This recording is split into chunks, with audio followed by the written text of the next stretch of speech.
بسم اللہ الرحمن الرحیم شہر رمضان الذی انزل فیہ القرآن۔ اللہ تبارک و تعالی قرآن حکیم میں ارشاد فرماتا ہے کہ یہ وہ ماہ مبارک ہے جس میں ہم نے قرآن کو اپنے محبوب پر مکمل کر دیا، اور اسی ماہ مبارک میں کچھ ایسی راتیں ہیں جو قدر والی، عظمت والی، شان والی، رفعت والی، مغفرت والی راتیں ہیں۔ یہ وہ محبوب راتیں ہیں کہ اللہ تبارک و تعالی اپنے بندوں سے مخاطب ہوتا ہے، ارشاد فرماتا ہے میرے بندو، جو مانگو میں تمہیں دوں گا، جو چاہو میں عطا کروں گا، مغفرت چاہتے ہو تو مغفرت دوں گا، جہنم سے آزادی چاہتے ہو تو وہ عطا کروں گا، یہاں تک کہ جو بھی تم سوالات کرو گے ہم اس کو تمہیں عطا کریں گے، کیونکہ میری بارگاہ میں عطیات کی کمی نہیں ہے۔ خالق کائنات کا فضل دیکھو، خالق کائنات کا کرم دیکھو۔ یوں تو اس عشرے اخیرہ میں جس سے ہم گزر رہے ہیں، آج 22 رمضان المبارک ہے، آج کی آنے والی رات بھی شب قدر ہے۔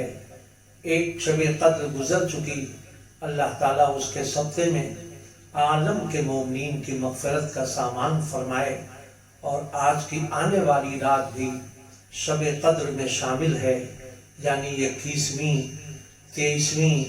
25ویں، 27ویں اور 29ویں، یہ 5 وہ راتیں ہیں کہ جس کو اللہ تبارک و تعالی قرآن حکیم میں ارشاد فرماتا ہے کہ میں نے تمہیں ایسی راتیں عطا فرمائی ہیں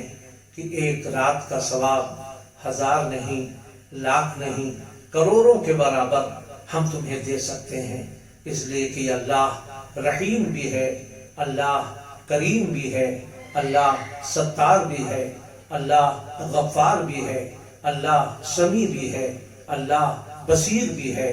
اللہ رحمان بھی ہے اور اللہ رحیم بھی ہے۔ اپنے محبوب کے صدقے میں یہی وجہ ہے کہ میرے آقا رحمت دو جہاں اپنے حیات طیبہ میں ہمیشہ اعتکاف فرماتے، اور یہ 10 راتیں ایسی گزرتی تھیں کہ یا تو محبوب ہوتے تھے یا ان کا خدا ہوتا تھا۔ ایسا بھی ہوا ہے کہ کسی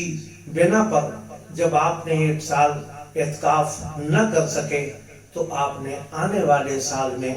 20 روز تک آپ نے اعتکاف فرمایا۔ ایسا بھی ہوا ہے کہ شوال میں بھی آپ نے 10 روز اپنے کو معتکف رکھے اور آپ نے اعتکاف فرمایا۔ اس رات کی حقیقت کیا ہے؟ آئیے قرآن کی روشنی میں ہم دیکھیں۔ قرآن پاک میں اللہ نے ارشاد فرمایا، اِنَّا أَنزَلْنَاهُ فِي لَيْلَةِ الْقَدْرِ وَمَا أَدْرَاكَ مَا لَيْلَةُ الْقَدْرِ لَيْلَةُ الْقَدْرِ خَيْرٌ مِّنْ أَلْفِ شَهْرٍ، یعنی اللہ تعالیٰ ارشاد فرماتا ہے کہ میں نے ایسی رات نازل فرمائی ہے، اِنَّا أَنزَلْنَاهُ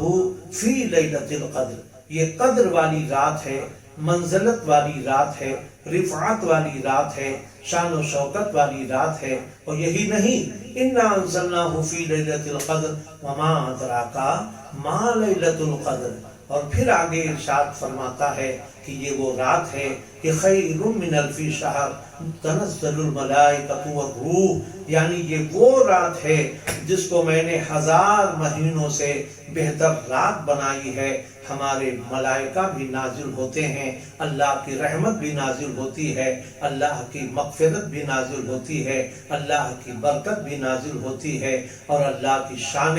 الوہیت کا اگر اندازہ کرنا ہے تو اللہ تبارک و تعالیٰ ارشاد فرماتا ہے میرے بندو ان 5 راتوں میں تلاش کرو۔ حالانکہ اللہ نے اپنا رحم و کرم فرمایا تھا، اپنے پیارے محبوب سے ارشاد فرمایا، جاؤ میرے محبوب اپنے امتیوں کو یہ بتا دو کہ شب قدر یہی ہے، اور میرے آقا شان رحمت للعالمین کے شان میں تشریف لائے۔ دیکھا کہ صحابہ آپس میں بحث و مباحثہ کر رہے ہیں، اور آپ کے آنے کی توجہ، آپ کے آنے کی طرف وہ متوجہ نہ ہوئے، توجہ نہ دیے۔ اللہ کو یہ چیز اچھی نہیں لگی، اس لیے خالق کل نے ارشاد فرمایا میرے محبوب آپ واپس آ جائیے، ان کو مت بتائیے کہ شب قدر یہی ہے، ورنہ میرے آقا یہ بتانے آئے تھے کہ یہی شب قدر ہے۔ 21، 23، 25، 27، 29 میں ایک ایسی تاریخ کا انتخاب کرنے کے لیے تشریف لائے تھے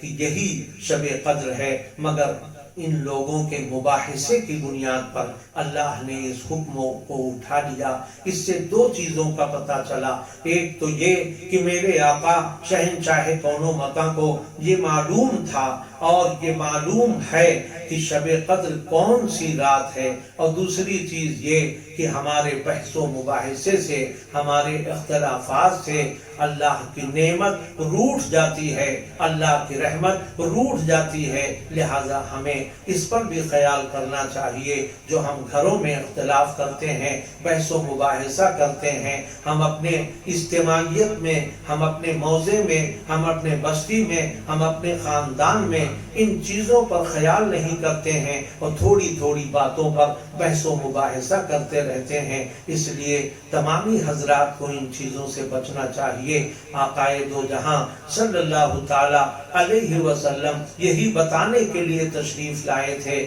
کہ اے میرے امتیوں شب قدر یہی ہے۔ اس سے پتا چلا کہ ہمارے آقا کو یہ بھی معلوم تھا کہ شب قدر کون سی رات ہے، یعنی قدر والی کون سی رات ہے۔ یہ اور بات ہے کہ مفسرین کا اور مشائخین کا متفقہ طور پہ یہ فیصلہ ہے کہ شب قدر 27ویں رات ہے، کیونکہ انا انزلناہ فی لیلۃ القدر وما ادراک ما لیلۃ القدر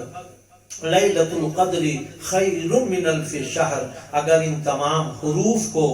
آپ ایک جگہ جمع کریں تو 27 حروف بنتے ہیں، یعنی انا انزلناہ فی لیلۃ القدر کی صورت میں جو 3 مرتبہ یہ آیت مقدسہ ہے، یہ اگر ایک جگہ کیا جائے تو 27 عدد بنتے ہیں۔ اس لیے علماء و مشائخین نے متفقہ طور پہ یہ ظاہر کیا ہے کہ اس سے یہ ظاہر ہوتا ہے کہ شب قدر 27ویں ہی تاریخ ہے، یعنی 27ویں ہی شب ہے، مگر کنفرمیشن میرے نبی کے علاوہ نہ کسی نے کیا ہے، نہ کوئی کر سکتا ہے۔ میرے آقا نے بھی فرمایا کہ تم تلاش کرو، اور تلاش کرنے کے لیے ہمیں یہ 5 راتیں ملی ہیں، جس میں 21ویں ہے، 23ویں ہے، 25ویں ہے، 27ویں ہے، 29ویں ہے۔ ہمیں چاہیے کہ ہر رات میں ہم عبادت کریں، تلاوت کریں، درود پڑھیں،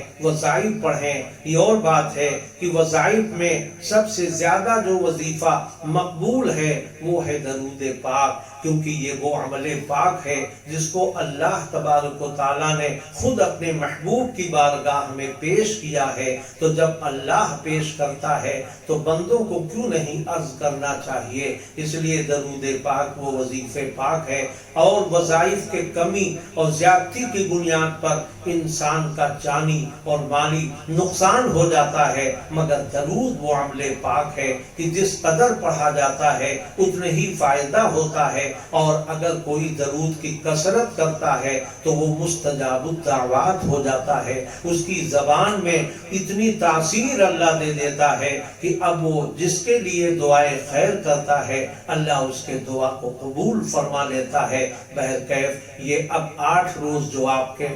سامنے موجود ہیں، ہمیں چاہیے کہ ہم اسے ضائع نہ دینے، ہم اسے ضائع نہ جانے دیں، بلکہ عبادت کر کے، تلاوت کر کے خدا خند قدوس کو راضی کر لیں، تاکہ اللہ تبارک و تعالی ہمیں بھی بخش دے اور آنے والی مصیبتوں سے بھی ہمیں پاک و صاف کر دے، کیونکہ یہ وہ ایام ہیں اور یہ وہ روزے ہیں، یہ وہ تراویحات ہیں، یہ وہ افطار ہیں، یہ وہ سحریاں ہیں کہ اللہ تبارک و تعالی اس کے بدل میں اور اس کے عوض میں خود انعام عطا فرماتا ہے۔ اور پھر یہ عشرہ جس سے ہم گزر رہے ہیں، اس میں تو ایک نیکی کے بدلے میں ہزارہ نیکیاں دیتا ہے، ایک ثواب کے بدلے میں ہزارہ ثواب دیتا ہے۔ اگر ایک افطار آپ کراتے ہیں تو ہزارہ افطار کا ثواب آپ کو ملتا ہے، ایک نماز پڑھتے ہیں تو ہزارہ نمازوں کا ثواب ملتا ہے، ایک قرآن پڑھتے ہیں تو ہزارہ قرآن کے پڑھنے کا ثواب ملتا ہے،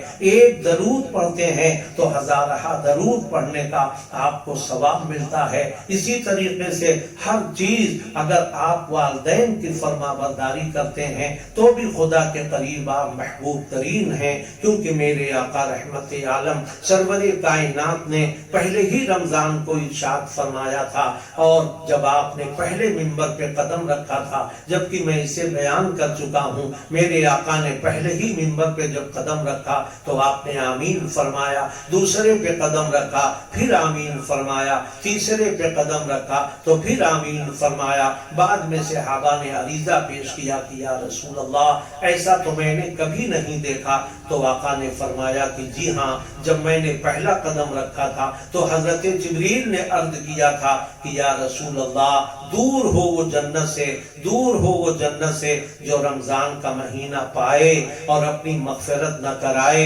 اپنی بخشش نہ کرائے، اپنے کو جہنم سے آزاد نہ کرا لے، اپنے کو جنتی ہونے کا حقدار نہ بنا لے۔ تو میں نے کہا آمین۔ جب دوسرے منبر پہ میں نے قدم رکھا تو حضرت جبریل نے کہا کہ یا رسول اللہ دور ہوں وہ لوگ جو اپنے والدین کو پائیں اور اپنے والدین کی فرما برداری کر کر ان کی خدمت گزاری کر کے جنت کو نہ حاصل کر لیں۔ تو میرے آقا نے فرمایا آمین۔ اور جب تیسرے منبر پہ آپ نے قدم ناز کو رکھا تو پھر حضرت جبریل نے عرض کیا دور ہو وہ شخص جو آپ کا نام نامی گرامی سنے، آپ کے اسم پاک کو سنے، آپ کے ذات پاک کو سنے اور پھر آپ کی بارگاہ میں درود نہ پڑھے۔ یہ اعلیٰ حضرت امام عشق و محبت فرماتے ہیں کعبے کے بدر الدجا تم پہ کروڑوں درود، طیبہ کے شمس الضحا تم پہ کروڑوں درود۔ ہمارے پیارے پیارے بھائیوں، ہمارے پیارے پیارے مریدوں،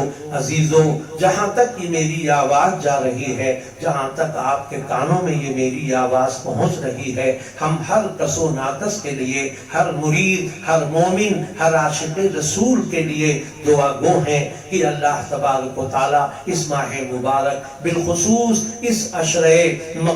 عشرے پاک کا صدقہ ہر مومن کو عطا فرما دے اور دلی نیک جائز تمنائیں پوری فرما دے، بیماروں کو شفا عطا فرمائے، اور جہاں جہاں بھی لوگ بے وطن ہیں، خاص کر ہمارے مریدین، اللہ تعالیٰ ان کو اپنے وطن بخیر و عافیت پہنچائے۔ بیرون ملک میں بھی جو ہمارے مریدین ہیں، اللہ تعالیٰ انہیں بھی ان کے جان مال عزت آبرو کی حفاظت فرمائے۔ وآخر دعوانا الحمدللہ رب العالمین۔ السلام علیکم۔